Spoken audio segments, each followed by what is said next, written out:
Hey guys, we're back, and I'm going to read you The One and Only Bob, Part 2. Let's do this. This morning I wake up in my cozy bed, way too early for Julia to make me breakfast. She and her mom and dad are still asleep, and even the guinea pigs are silent. My belly grumbles, and once again I curse my thumblessness. Humans are one big design flaw. The inferior noses, the inscrutable humdrum rumps, and don't get me started on their odor. But the opposable thumb idea, yeah, that was a nice upgrade. The cans I could open, the doorknobs I could conquer. Anyways, I feel worried. Off.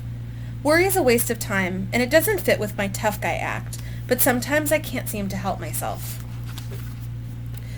Before I woke up, I'd been dreaming about Ivan and Ruby and Stella. It wasn't a nice dream. A fun and run toe twitcher. Nope. This was one was a nightmare. A bad one. We were swimming, all four of us, in a black, raging river. For some reason, I was in the lead, and I kept looking back, telling them I was going to save them. Me? Save them? 2 elephants and a gorilla? As I paddled like mad, their voices faded, and I looked behind me, and they'd vanished. So there's a picture for this one. And then I heard it, a faint bark. That bark. I woke up then, like I always do. I did an all-over shake, trying to toss off the stench of nightmare that clung to me like shampoo after a bath. I told myself to chill, get a grip, stop worrying about nothing. And yet, some primitive part of my brain, the wolf in me maybe, is on edge. A lot can go wrong in a moment left to chance, the blink of an eye, the bounce of a bone. There are so many ways the world can find to fail you. The smell of a storm. By the time everyone else wakes up, I've calmed down, but the wind outside sure hasn't. It's an early fall Saturday, gusty with scraps of sun, clouds bouncing off each other like bunnies in a basket. Ooh, what a fun image. Messages on the wind pouring in from everywhere, from dogs making their daily rounds, from feral cats, from anxious raccoons. Basically everybody is asking the same thing. What's the deal with the weather today? I already know. Weather Channel was on last night, with a screen full of big white cotton candy-looking swirls. Julia's dad, George, had already taped up several windows. Sarah, her mom, packed an emergency bag just in case we have to evacuate. Another hurricane is on its way. 3rd this season. Not as big as the last couple, but slow-moving. I've seen the routine. I know the ropes. So, in California, we don't have to really worry about that. But in other states, guys, it's definitely something people are used to and know how to prepare. So like we do our earthquake drills, they do their drills for just different types of storms. Once breakfast is done, I sit on the couch in the living room, waiting impatiently for Julia to come home so she can take me on our daily stroll. She has a dog walking service, and she's out walking other dogs. I get my own private walk, 'cause she's my own private girl. I can practically taste the storm coming through the open window, the back of my throat tingle, the metallic edge, the fizzy energy. But it's more than that. It's as if the air is up to no good, sneaking up on the world and looking for trouble. On the poetry of stink. Of course, not everybody can smell what I'm smelling. My nose is a zillion times more powerful than a human's. Dogs are experts at odor. Students of stink. We analyze the air the way humans read poetry, searching for invisible truths.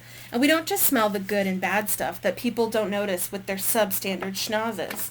The usual suspects, popcorn, lilacs, and freshly sharpened pencils, diapers and Brussels sprouts, and freaked out skunks. No, our noses get it all. The whole shimmery double rainbow in April. Humans, they're lucky to get a cloudy day in November. We get that molecule of roast beef dancing on the wind 50 miles from the tidy kitchen where it just slid out of the oven. We get the cherry lollipop under the back seat of the Honda, 16 cars up on the highway at rush hour. We get the things humans can't even dream of getting.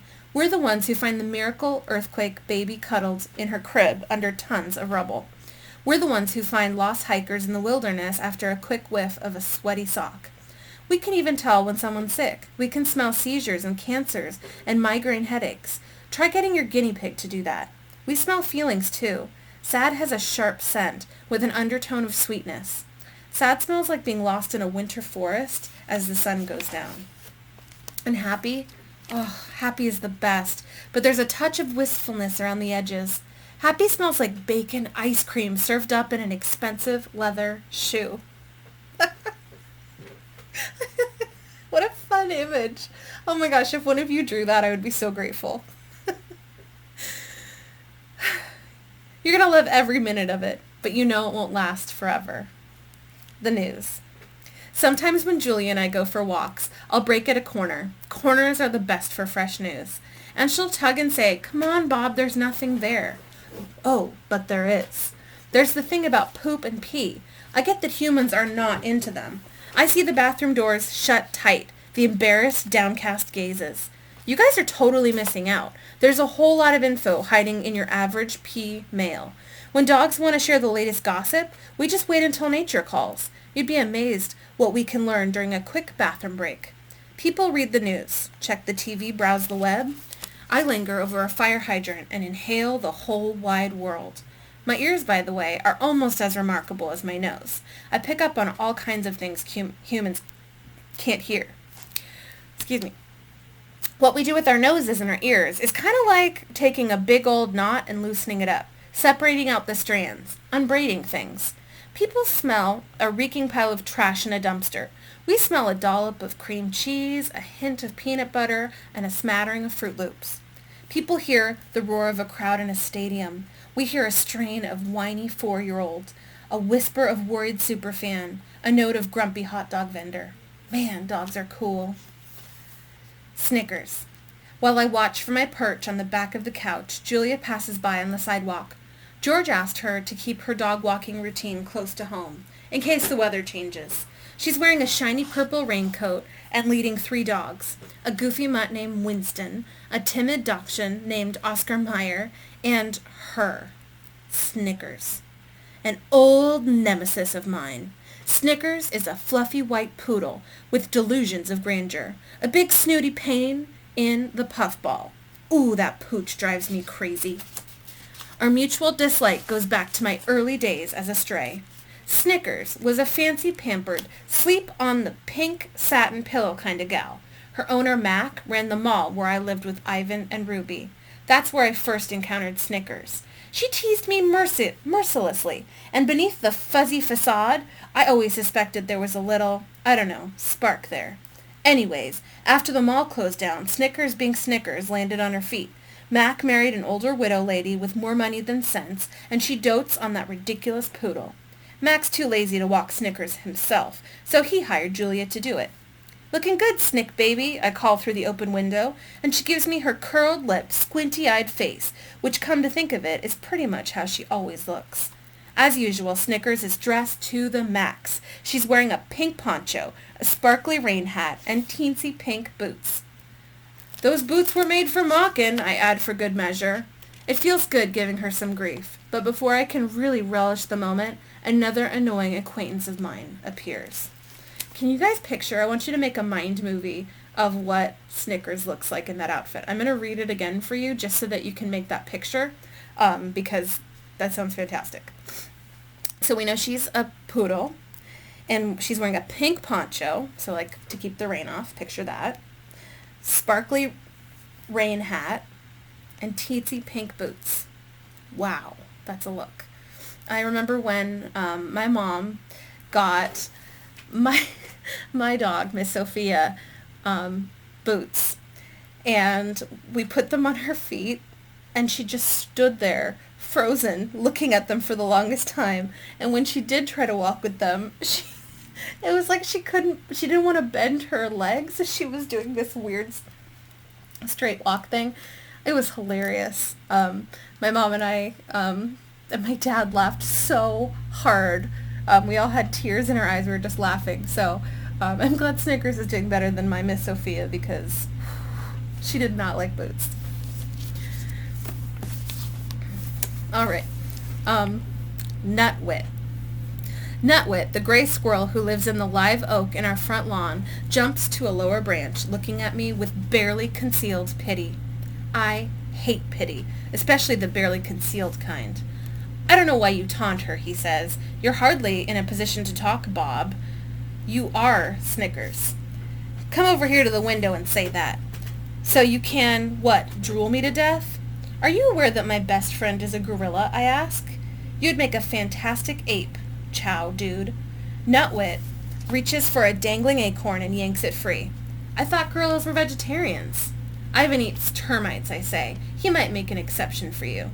Face it, Bob, you're soft. You're one step away from your own pink rain boots. He has a point, says Minnie, one of the family's guinea pigs from her cage next to the TV. No, he doesn't, says Moo, her cage mate. Yes, he does, Minnie squeaks. Doesn't, doesn't. Minnie pauses. Wait, you tricked me. The guinea pigs rarely agree on anything. Nutwit leaps over the window ledge, acorn in paw. He presses his tiny twitchy nose to the screen. You couldn't last a day out there, Bob. Some of us have to live by our wiles. Hey, I lived on the street longer than you've been alive. Nutwit nibbles his acorn. He's quite the prissy eater. Whatever you say, Bob. I say scram. Fine. Hint taken. Anyway, Storm's en route. I could be stocking up on my nut stash while I can. Nutwit gives me a wise guy look. That's how we do it in the real world. He scampers off with an acrobatic flourish. Squirrels never do a simple jump when a quadruple backflip cartwheel is an option. You're full of it, I say to nobody in particular. We're full of it, says Minnie. Yes, we're extremely full of it, says Moo, and they popcorn in agreement. Guinea pigs hop up and down when they're happy. It's called popcorning, and it's totally ridiculous. You're happy. Wag your tail like a real mammal. I'm not soft, I mutter, nosing my protruding belly. I leap with effort off the couch, and then I head to the bathroom for a good long drink from the water bowl of power. Do you guys have you ever seen a dog drink from the toilet? Ugh, I think it's so gross. Spoiled. I know Nutwit has a point. I've become a creature of habit, spoiled after a stretch of being my own dog. For a long time, I was Bob the Beast, cunning and streetwise. As a stray, I lived off leftovers at the mall, while Snickers dined on her fancy pants kibble. Man, how I love that cotton candy stuck to the floor, that unexpected UFOs, the ends of ketchup-covered hot dogs scattered under the bleachers like, I don't know, big toes or something. Ivan offered to share his gorilla food with me, and Stella and Ruby were always ready to pass along a carrot or an apple, but I refused. I needed to stay in shape, stay tough, stay true to my wild nature. Okay, so maybe every now and then I'd sneak a banana chunk from Ivan's breakfast. But then things changed. I became civilized, domesticated, a pet. Oh, and there's a picture of him, domesticated. All snuggly in there in front of a fire. Miss Sophia loves being nice and warm. She loves to sit in the sun. We don't have a fireplace here, so it's just the sunshine for her to keep warm. Don't get me wrong, there are definitely some perks. Julia, who's an artist, painted my name on a food bowl. She gave me this wonderfully mushy blanket, the kind where you can bed boogie forever till it's squished to perfection and you can curl up just so. I love that blanket, but I simply cannot sleep without Not Tag, Ivan's raggedy old gorilla toy gorilla. Of course, just when I get my blanket and Not Tag imprinted with the right amount of Oud de Bob, Julia's mom does the unthinkable, puts them in the washing machine, and removes every last bit of me. The other indignities I tolerate. The daily walk on a tug-of-war string after going stringless my whole life. The attempts to train me, like that'll ever happen. The kisses and cuddling. Well, the cuddling's okay, I suppose. But the kissing, I just don't get it. If you want to kiss your dog, why not give him a big old lick on the face and be done with it? Anyways, so what if I've gotten a little spoiled, a tad soft around the edges? There's a difference between being soft and being afraid, being a coward. Another confession. Too bad I know the truth. I'm both. Cricket bully. When Julia returns from walking her charges, I race over and give her a good old Bob-style hello. Lots of yipping and twirling, followed by some attempts to jump into her arms. Humans love that stuff. Julia looks at me sternly and says, Robert, down. I leap some more because I'm determined to convince her I'm incorrigible, untrainable. It's part of my charm, my bobliness. Down, she says again. From her coat pocket, she pulls out her little metal clicker, along with some treats. I hate the clicker. It's meant to help train me, but it's like a cricket bully. Here's the theory. I do something right. Julia clicks, gives me a treat. The click tells me when I'm behaving, and the treats reinforce it. If that happens enough, before your very eyes, I'm supposed to transform into a good dog. Well, I ain't that easy. Down, Bob, Julia tries again. I want a treat, but not enough to cave, so I opt for a play bow, a compromise. Julia sighs. You're definitely a challenging student. To my annoyance, she puts the treats back in her pocket. I think Julia may be on to me. We have a picture of him doing his play bow.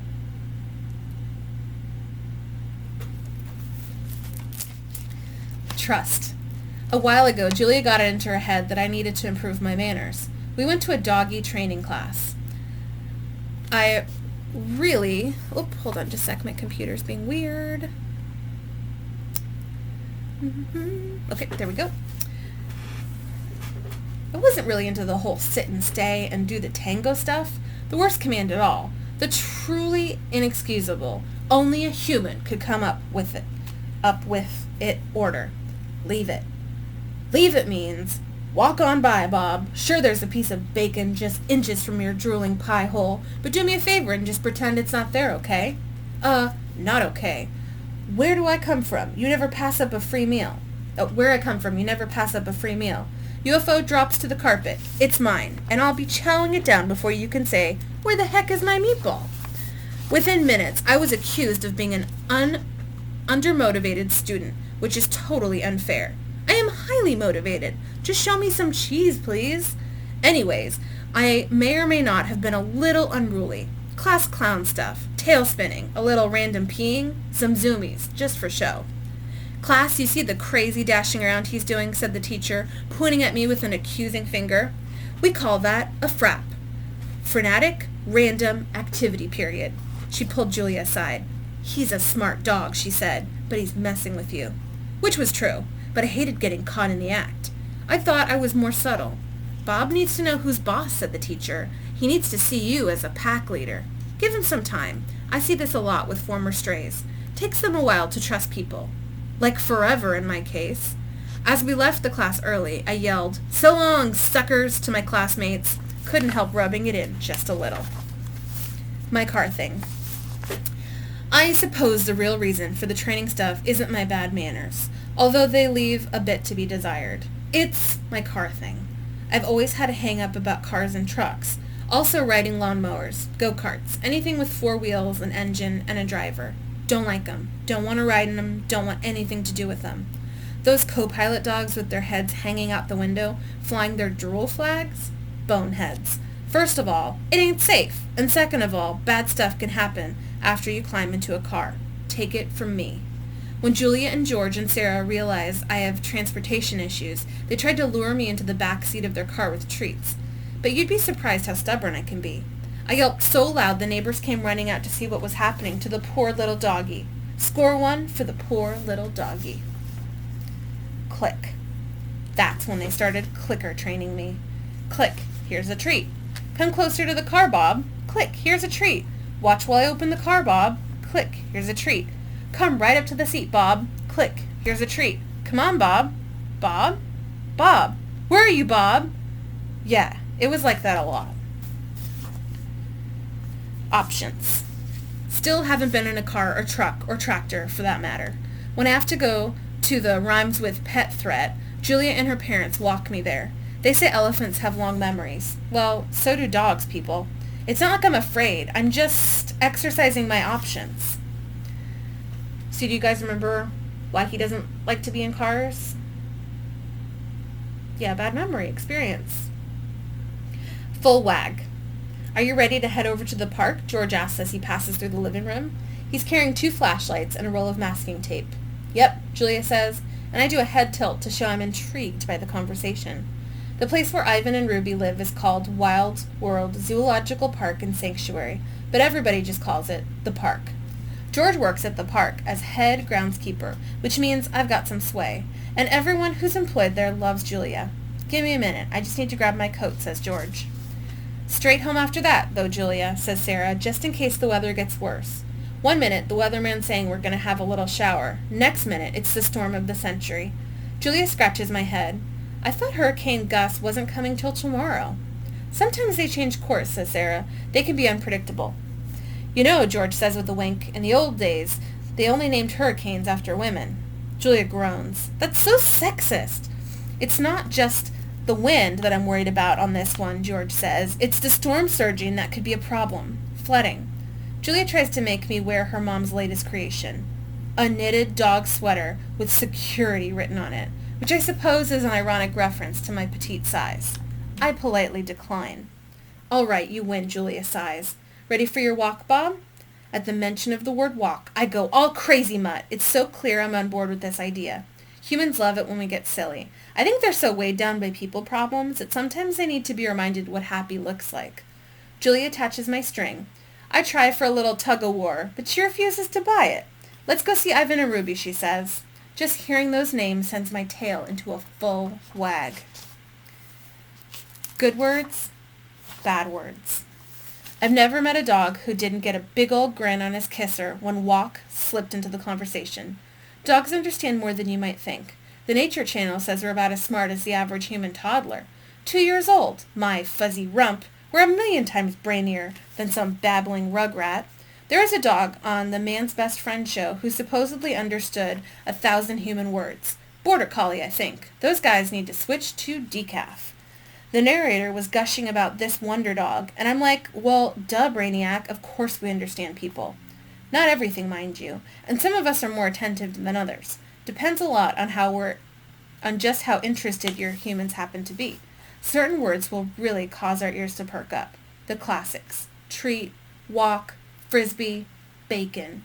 And don't forget the swear words. Vet, bath, fireworks, vacuum cleaner. We always hear those. Clock versus moon. Julia and I wait by the front door while George says goodbye to Sarah. I think maybe the hardest thing for me about being a domesticated, a pet, if you insist, is that I can't control my own schedule. If I had my way, I'd hang out with Ivan and Ruby all day, every day. Unfortunately, humans love their clocks. Dogs, we use the sky to tell time, like any sensible creature. Sky says it's dawn, time to eat. It's noon, time to eat. It's afternoon, time to eat. It's dusk, time to eat. It's midnight, time to eat. Point is, it's always time to eat.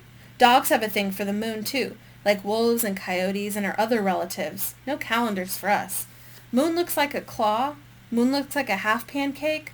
Moon looks like a tennis ball. Moon looks like a claw again. A chunk of time has passed. But humans? Nope, that's not enough. It's not a chunk, it's a month. It's not just dawn, it's 6:32 a.m. on a Thursday. And boy, oh boy, we'd better hurry up and get to school or the office or change the baby. But who gives a woof about feeding the poor, starving, sad-eyed, grumbling, tummied dog? After a spell, I got used to the comings and goings of Julia and her mom and dad. But it keeps changing. Julia leaves early for school and is gone most of the day. She returns home excited and energized. Good sense, mostly. But every now and then she comes back smelling a little like me after a visit to the dog trainer, a battle-weary and ready to crawl under the covers. Sarah, who was pretty sick for a while, is feeling fine again, thank goodness, but she went back to work, and she's away all day too. And George, who has a job at Ivan's place, works 5, sometimes 6 days a week. That means it's just me and the guinea pigs a lot of the time. I have a doggy door and an outside run, but it's not the same as touring the neighborhood with your person. Peeing without a potential audience is like talking to yourself. Sometimes I'm the teeniest bit jealous of Ivan and Ruby. They always seem to have someone around. Which is crazy, I know. I'm free and they're not. But there it is. I told you I'm not a saint. The shelter. I know our route to Ivan and Ruby by heart, and I can't help tugging a bit, even though I'm not supposed to. It's been a couple days since I've seen my pals, and I need my friend fix, like I need air and water and belly rubs. We don't live far. Down to the end of the street, around the corner. Good news source there, and a few more blocks. And here we have a picture of Bob and Julia.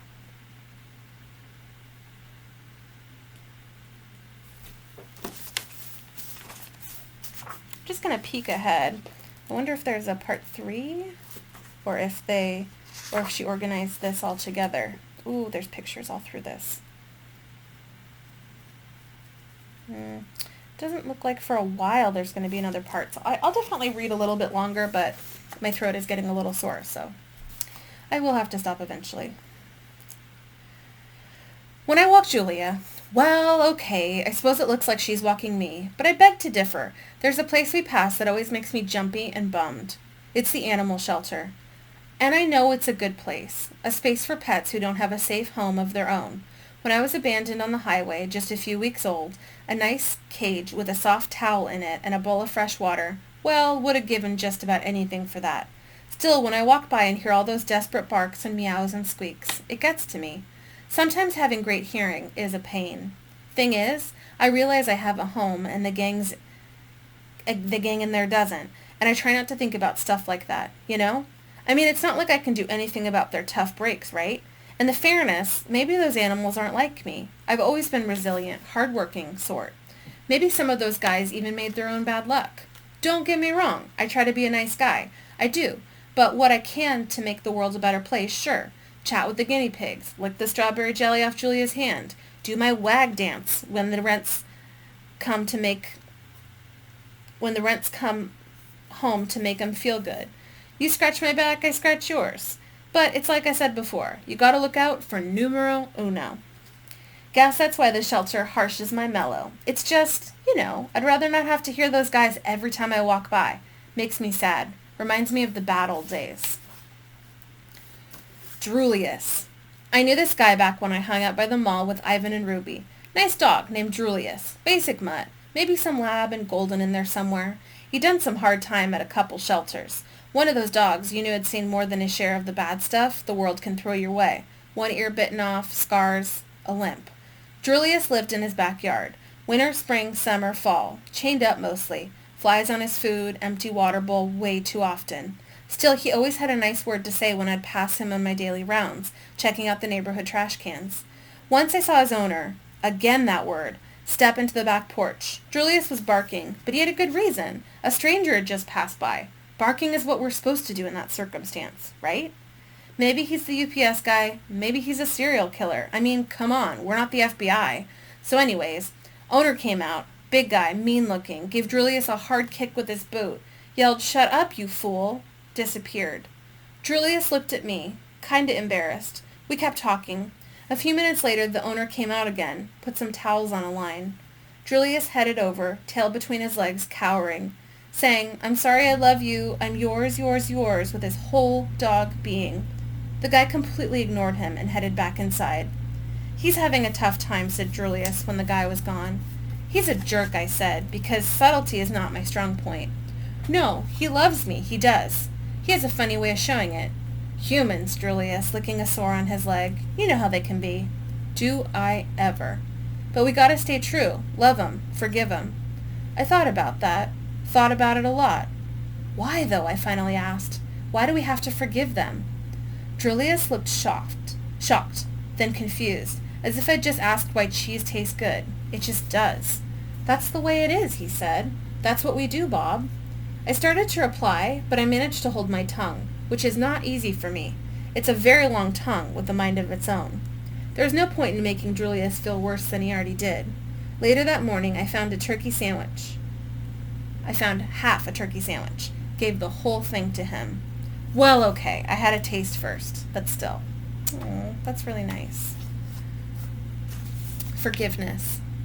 Seems like forgiving humans is one of those doggy things we're all supposed to do, like having zoomies or doing bed boogies. It's written into our canine souls. Well, somehow I didn't get the memo, the one that apparently went out to every other dog on the planet about forgiveness. Why should I forgive humans who tossed me and my siblings out into the night?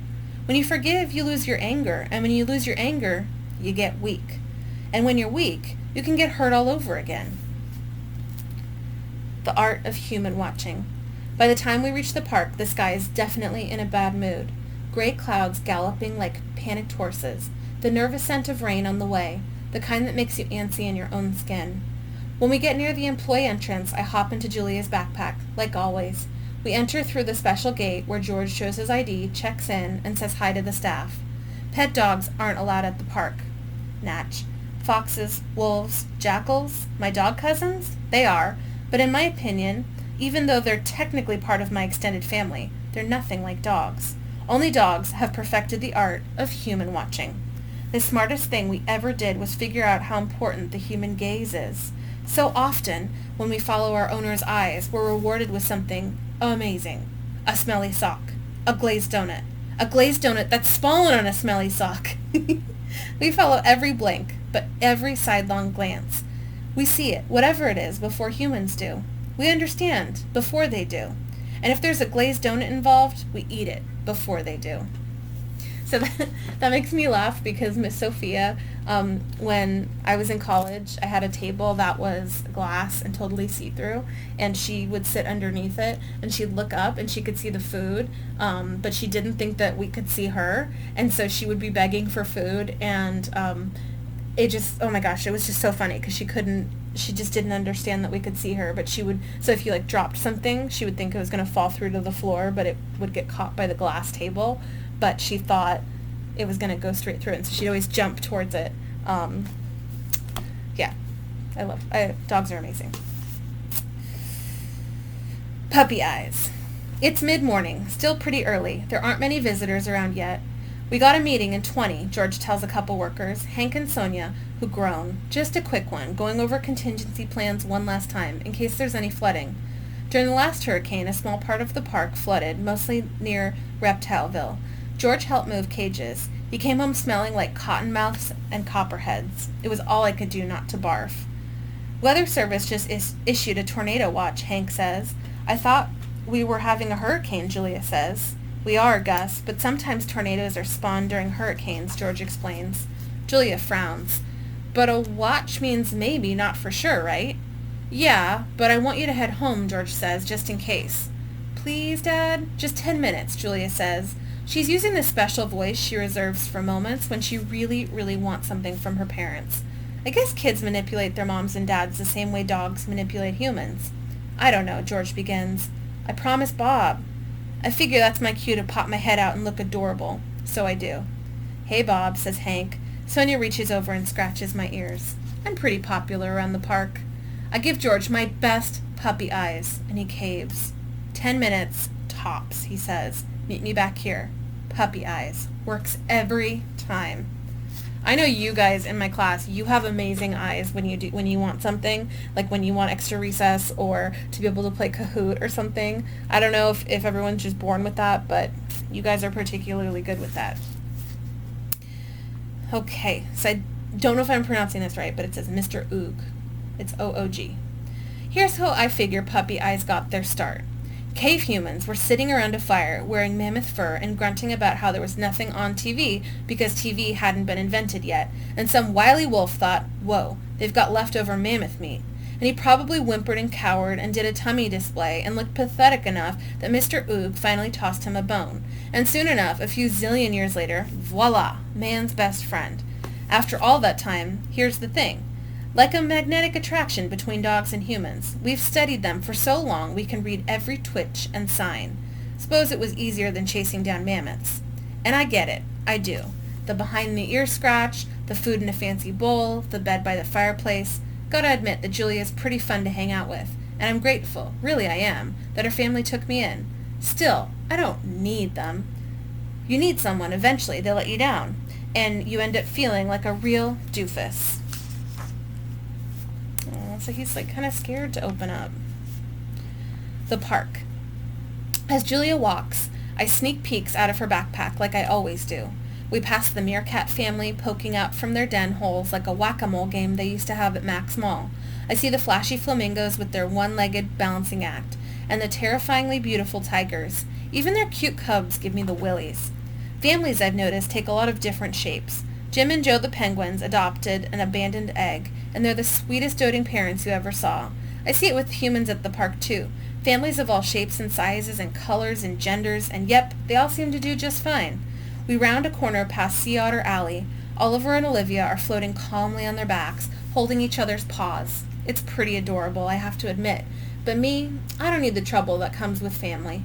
Babies puking, toddlers whining, spouses nagging. Talk about a design flaw. So here's a picture of her, Julia, going through. I just love the art. It's so pretty. Change.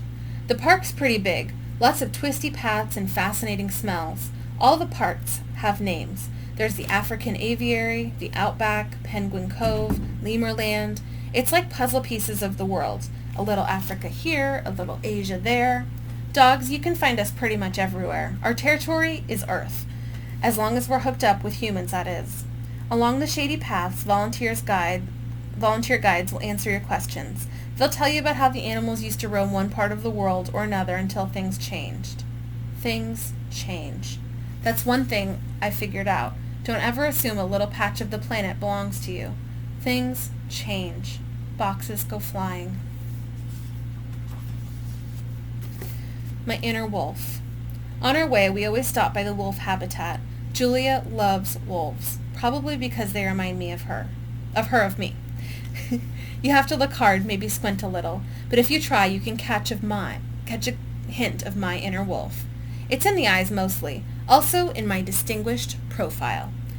I dream I'm a wolf sometimes, and when I wake up, I'm panting and my fur's on alert, and I'm feeling, yeah, the world could hurt me, but I could hurt the world back even harder. Like there's a dangerous, hard part of me chained inside, struggling to go free and just, I don't know, get even. Then I go see what's for breakfast. Kimu. There's a gray wolf at the park who makes me a little jittery. Jittery as in I sometimes worry he might like to eat me. His name is Kimu, and we struck up a conversation when a mutual acquaintance of ours, a mockingbird called Mitch, introduced us one day. Like Nutwit, Mitch likes to taunt me because I'm domesticated. Gives me a lot of grief about how free he is, soaring stringless over the whole world. I'm not the only one who's pampered, I say in one day. I mean, look at Kimu. He's not exactly running wild. As soon as the words were out of my mouth, I regretted them. And when I looked at Kimu's I could kill you with one quick bite expression, I really regretted them. In any case, I said, moving the subject along, I've lived wild. It ain't a picnic for a dog. What was it like? Kimu asked. He moved closer to the edge of his domain. He had a strange odor, intense and scary, and a bit intoxicating. Well, I was just a pup, I said, abandoned by the side of the highway. Kimu was listening intently. Must have been tough. All I could think of was food and water. I didn't like the catch in my voice. Owl got me. Those guys are fierce, Kimu said. Can't hear 'em coming. I know, right? I relaxed a little. I hate owls, said Mitch. Hate them with a passion. They eat birds, you know. So do wolves, said Kimu, giving Mitch a meaningful look. So you were wild once? asked Kimu. Never. Born and raised in captivity. Suzu over there, she was. She's told us stories that would curl your fur. Honestly, it's nice to have a roof over my head. It's tough out there, man. Really tough. I suppose, said Kimu. And here's a picture of Bob. And I love it because I just was thinking about at the beginning of this book when they have all these different diagrams. So we can kind of figure out this is Bob's, the way he's standing here. And then if we look in here, we can tell how he's feeling. So see how it's the same? It's the I know it was a little blurry, but it's the I'm scared one. So as he's talking to Kimu, he's feeling afraid. I looked at him, and for the first time I wondered if I really did have any wolf in me. He was a majestic animal with teeth that could shred a tree trunk. I am also majestic, but more portable, with teeth that could mangle a pencil with enough time and effort. Hey, Bob, Mitch said. Do dogs howl the way wolves do? Of course we do. So let's hear something. A duet, maybe. He fluttered his wings, revealing startling patches of white. Do you know Talk to the Animals? They play that on the carousel. Go away, Mitch, said Kimu, with just the right amount of menace in his voice. Come on, just a little howling. Pretend there's a moon. Pretend you're free. Pretend... Kimu growled, and so did I. His was pretty impressive. Guttural.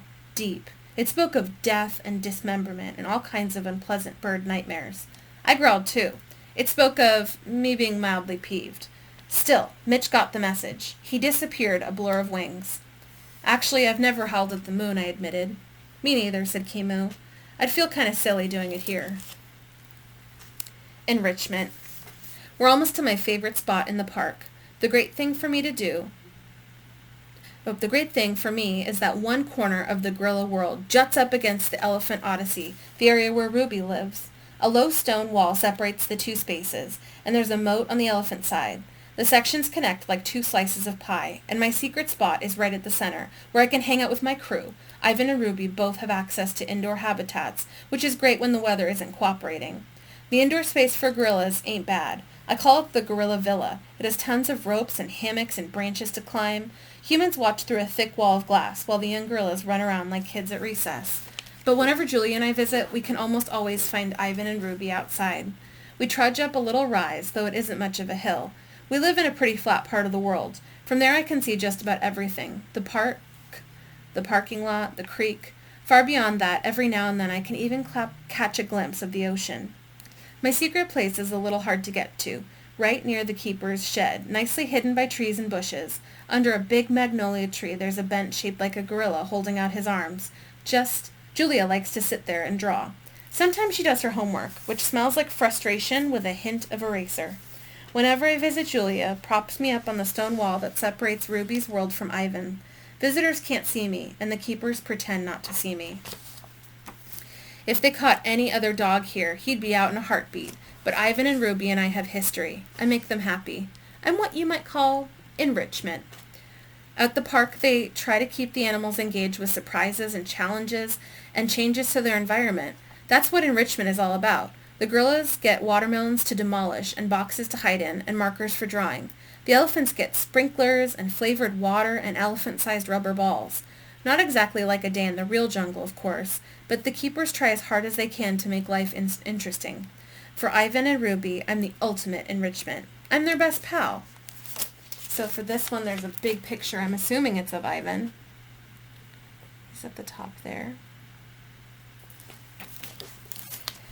Walls and bad guys. Julia takes me out of her backpack and I settle onto the wide stone wall. It's my favorite place on the planet because it means I can see Ivan and Ruby. But I also kind of hate it. Walls will do that to you. Ivan, being Ivan, is a mellow kind of guy. Takes the good with the bad. Only gets angry when he really needs to. When I complain about the walls at the park, he says, walls keep the animals in, but they also keep the bad guys out.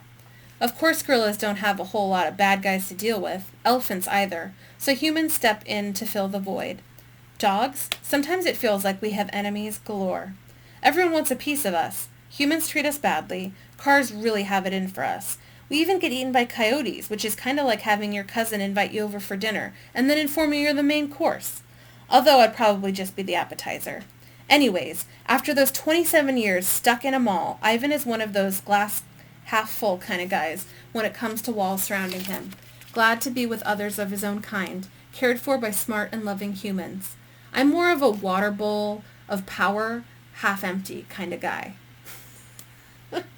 I just keep thinking of him drinking out of the toilet. It's so gross.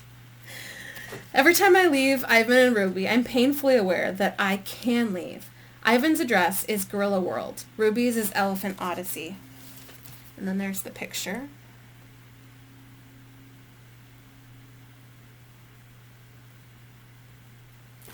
Okay. And me, I guess my address is the same as Julia and George and Sarah's. 1249 Hinman Avenue. I mean, of course it is. I've been living there a whole year now. It is.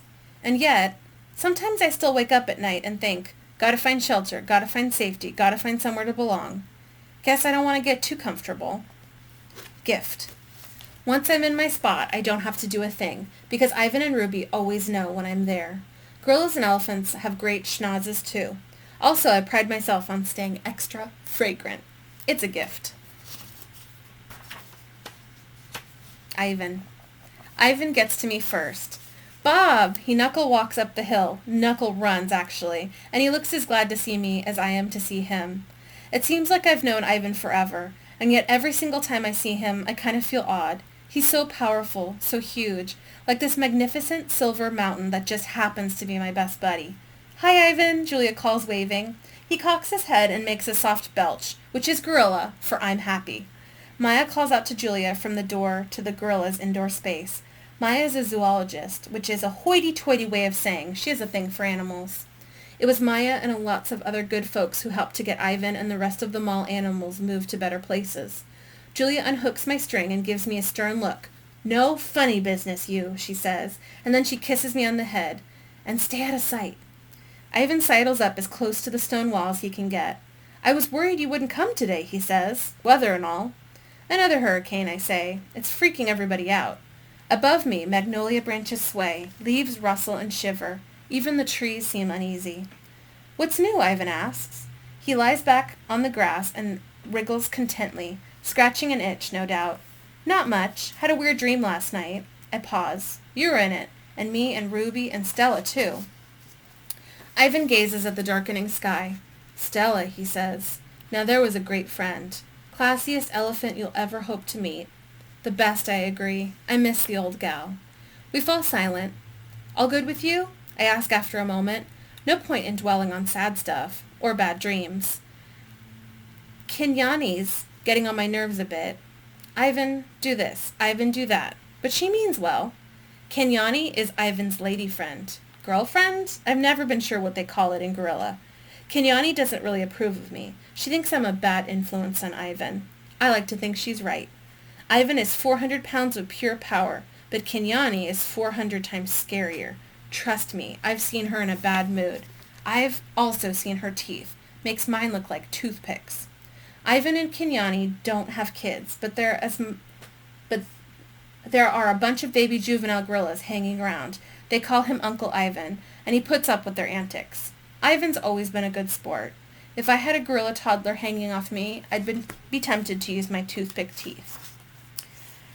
Okay, I think I'm going to stop there because it's a long time until another good place to break. So I hope you guys are enjoying it, and I'll come back with another video probably tomorrow. I'll see you guys later. Bye.